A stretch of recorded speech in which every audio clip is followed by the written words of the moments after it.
எல்லாருக்கும் வணக்கங்க. நம்ம பொதுவாக ஒரு கணபதி கோயிலுக்கு, ஒரு விக்னேஸ்வரர் அந்த மாதிரி நம்ம ப்ரேயர் பண்ணும்போது சொல்கிற ஒரு ஸ்லோகம் உங்களுக்கு எல்லாருக்குமே தெரியும். அந்த கஜானனம் ஃபஸ்ட்டு நான் ஸ்லோகம் சொல்லிடுறேன், அதுக்கப்புறம் அதோட அர்த்தம் சொல்லிடுறேன். ஏன்னா நம்ம எந்த ஸ்லோகம் சொல்கிறதானாலும் அதோடைய அர்த்தம் புரிஞ்சு நம்ம சொன்னோம்னா அதோடைய பலன் ஜாஸ்தி இல்லைங்களா? அதற்காக தான் இந்த வீடியோங்க. கஜானனம் பூத கணாதி சேவிதம் கவித்த ஜம்பூ பலசார பக்ஷிதம் உமா சுதம் சோக விநாச காரணம் நமாமி விக்னேஸ்வர பாத பங்கஜம். இன்னொரு தடவை சொல்கிறேங்க.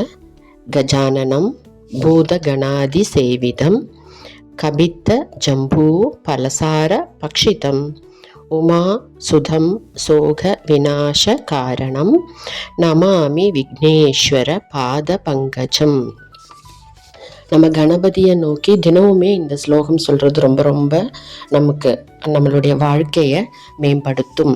அதாவதுங்க அதோட அர்த்தம் என்னன்னு பார்த்தீங்கன்னா, யானை முகத்தவனே, பூத கணங்களால் சேவிக்கப்படுபவனே, நாவல் பழம் போன்ற பழங்களை விரும்பி உண்பவனே, உமையம்மையின் மகனே, கவலைகளை நீக்குபவனே, எல்லா இடையூறுகளையும் நீக்குபவனே, விநாயகனே, உன் பாத கமலங்களை வணங்குகிறேன், தொழுகிறேன். அதுதான் அந்த ஸ்லோகத்தோட மீனிங்க.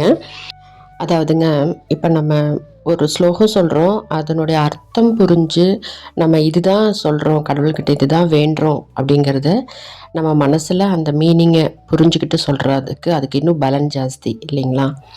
அதுக்காக தான் இந்த சின்ன வீடியோ போட்டேங்க. நீங்களும் இந்த ஸ்லோகத்தை தினமுமே கணபதியை நோக்கி பாராயணம் பண்ணுறதும், கணபதி கோயிலுக்கு போகும்போது இதுதான் அந்த மூலமந்திரங்கிறது ஓம் கணபதியே நமக, ஓம் கஜானனாய நமக அப்படிங்கிறதும் சொல்லலாம். முடியறவங்க, அதாவது ஸ்லோகம் சொல்லணும் அப்படிங்கிறவங்க இந்த மாதிரி குட்டி குட்டி ஸ்லோகங்களும் கணபதி பகவான் கிட்ட போகிறப்ப நம்ம சொல்கிறது ரொம்ப ரொம்ப விசேஷம். இந்த வீடியோ உங்களுக்கு பிடிச்சிருந்துச்சுன்னா ஒரு லைக் கொடுத்து ஒரு சப்ஸ்கிரைப் பண்ணுங்கள். ஓகேங்க, தினம் இந்த மாதிரி சின்ன சின்ன வீடியோவை நம்ம பார்க்கலாம். ஓகேங்க, பை, தேங்க்யூ.